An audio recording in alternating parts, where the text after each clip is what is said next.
लोक मित्र लाइव, जंग सच्चाई की। भाई बहन के पवित्र रिश्ते का पर्व रक्षाबंधन 3 अगस्त को मनाया जाएगा। इसके बारे में जनपद के प्रकांड विद्वान प्राचीन दुर्गा मंदिर बलीपुर के महंत ज्योतिषाचार्य आलोक ऋषि वंश ने लोकमित्र लाइव के दर्शकों को रक्षाबंधन पर्व क्यों मनाया जाता है, कैसे मनाया जाए और इस पर्व पर बन रहे 100 वर्ष बाद अद्भुत संयोग के बारे में विस्तार से जानकारी दी। आइए जानते हैं सीधे आचार्य आलोक जी से।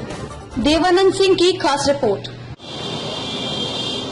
इस वर्ष रक्षाबंधन का पर्व जो भाई बहनों के पर्व के रूप में मनाया जाता है 3 अगस्त सोमवार सन 2020 को मनाया जाएगा। रक्षाबंधन का यह पर्व अनादिकाल से हिंदू धर्म में बड़ी आस्था के साथ मनाया जाता है।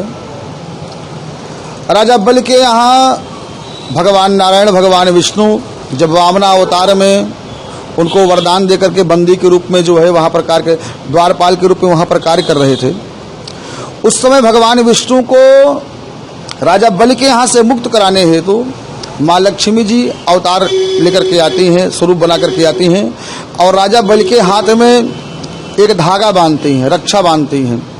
ये न बद्धो बलि राजा दानवेंद्रो महाबलः तेन त्वाम प्रतबदनामि रक्षे माचल माचलः। और राजा बलि से अपनी रक्षा हेतु, अपनी मनोकामना की पूर्ति हेतु उनसे वरदान लेती हैं और उस समय राजा बलि उस वरदान के प्रभाव से भगवान नारायण को मुक्त करते हैं और उस समय से, उस काल से ही सारी बहनें अपने भाइयों के हाथ में उस प्रतीक चिन्ह रक्षा सूत्र को बांध करके और यह शुभ पर्व जिसे रक्षाबंधन के रूप में मनाया जाता है मना रही हैं। इस वर्ष पूरे विश्व में कोरोना एक ऐसी वैश्विक महामारी फैली हुई है जिस कारण से भाई बहनों का यह प्रतीक पर्व मनाने में लोगों को बड़ी असहजता हो रही है। फिर भी चूंकि ये इतना प्राचीन पर्व है जिसको मनाया जाएगा, इस वर्ष यह 3 अगस्त सोमवार सन 2020 को जो मनाया जा रहा है तो ज्योतिष का बड़ा अद्भुत संयोग बन रहा है। सन 1991 के बाद से लगभग 3 दशकों के बाद से ऐसा दुर्लभ संयोग बन रहा है। इस वर्ष ज्योतिष शास्त्र के ग्रंथों के आधार पर इस वर्ष जो ग्रहों नक्षत्रों का संयोग बन रहा है, इस कारण से सर्वार्थ सिद्ध योग और आनंद योग इत्यादि सुंदर योगों का निर्माण हो रहा है, जिस कारण से यह पर्व अपने आप में अति विशिष्टता को प्राप्त कर रहा है।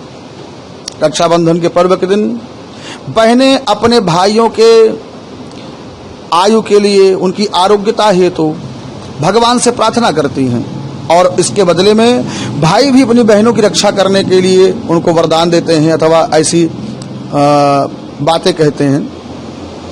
रक्षाबंधन का पर्व मनाने के पूर्व बहनों को एक सुंदर से पात्र में, एक बर्तन में हल्दी, कुमकुम, अक्षत इत्यादि के साथ उसको सजा करके अपने भाई के मस्तक पर तिलक लगा करके उनकी आरती उतार करके मिष्ठान इत्यादि उनको निवेदित करके तत्पश्चात भाई के हाथ पे, दाहिने हाथ में रक्षा सूत्र बांधना चाहिए और रक्षा सूत्र बांध करके भाई के सुंदर जीवन के लिए कामना करनी चाहिए। तब भाई भी अपनी बहन को आशीष के रूप में नेक के रूप में कुछ प्रदान करता है। भाई लोग यदि घर के अंदर हैं तो अपने सर के ऊपर जो है, घर के बाहर अगर छत के नीचे हैं तो सर ढकने की आवश्यकता नहीं होती। यदि घर के अंदर है वैसे प्रतीकात्मक रूप में सर ढक भी लेना चाहिए, उसमें कोई दोहरा नहीं। दूसरी चीज की इस वर्ष बड़ा अद्भुत संयोग रहा। श्रावण के महीने में 5 सोमवार पड़े और इतना सुंदर संयोग कि श्रावण का प्रथम दिवस भी सोमवार और श्रावण का अंतिम दिवस भी सोमवार। रक्षाबंधन के बारे में ज्योतिष शास्त्र में लिखा गया है कि भद्रायाम द्वैन कर्तव्य, भद्रा जब तक हो तो तब तक 2 त्यौहार नहीं मनाना चाहिए, एक होलिका दहन और दूसरा रक्षाबंधन। इस वर्ष 3 तारीख को प्रातः 8:30 बजे तक भद्रा नक्षत्र रहेगा, भद्रा रहेगी। भद्रा के बाद ही रक्षाबंधन का मुहूर्त प्रारंभ होगा, तो 8:30 बजे प्रातः भद्रा है, उसके बाद रक्षाबंधन का शुभ मुहूर्त प्रारंभ होगा। और चूंकि पूर्णिमा 8:24 तक है, इसलिए रक्षाबंधन 8:24 तक मनाया जाएगा। यह बात सिद्ध होती है कि 8:30 से लेकर के सायंकालीन 8:24 तक रक्षाबंधन का शुभ पर्व मनाया जाएगा। अब इनमें कौन कौन से अति विशिष्ट मुहूर्त हैं जिस समय रक्षा बांधने से, रक्षाबंधन करने से हमको अति शुभ फल की प्राप्ति होगी? तो सबसे पहला मुहूर्त 9:30 से 10:30 बजे के बीच का है। उसके बाद का जो मुहूर्त है दोपहर 11 बजे से 2:20 का है। फिर तीसरा मुहूर्त जो सायंकालीन बेला में है, जो 4 बजे से लेकर 7 बजे तक का है। अच्छा, रक्षाबंधन का यह पर्व भाई बहनों का जो पर्व है तो मनाया ही जाता है। ब्राह्मणों के लिए सबसे बड़ा पर्व है। जैसे पर्वों में क्षत्रियों के लिए विजयदशमी, वैश्यों के लिए वर्ण व्यवस्था के क्रम में दीपावली का पर्व, और ब्राह्मणों के लिए रक्षाबंधन के दिन श्रावणी उपाक्रम। श्रावणी उपाक्रम में ब्राह्मण और वट लोग नदी के तट पर जाते हैं।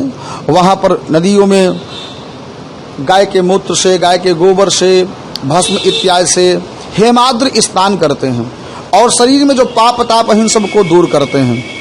और वहाँ पर यज्ञोपवीत का पूजन होता है। वही यज्ञोपवीत ब्राह्मण लोग, वट लोग धारण करते हैं। इस वर्ष का यह पर्व वैसे वस्तुतः चूंकि ये स्थिर लग्न में ही मनाया जाना चाहिए, स्थिर लग्न बड़ा शुभ मानी गई है।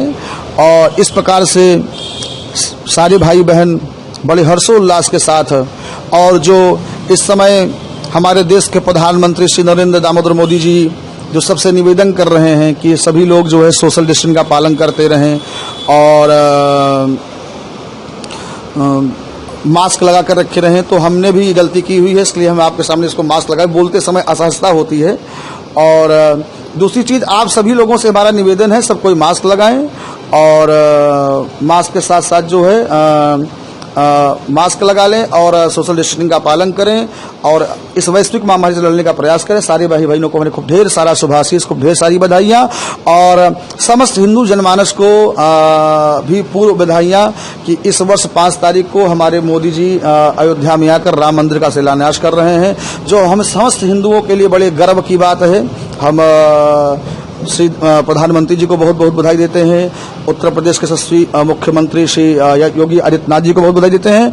और हम तो इस मंदिर प्रांगण जो बलीपुर का यह इस प्रतापगढ़ जनपद का अलौकिक और अद्भुत यह प्रांगण है, जो हजारों वर्ष पुराना यह गर्भगृह है, माता जी का भव्य मंदिर है।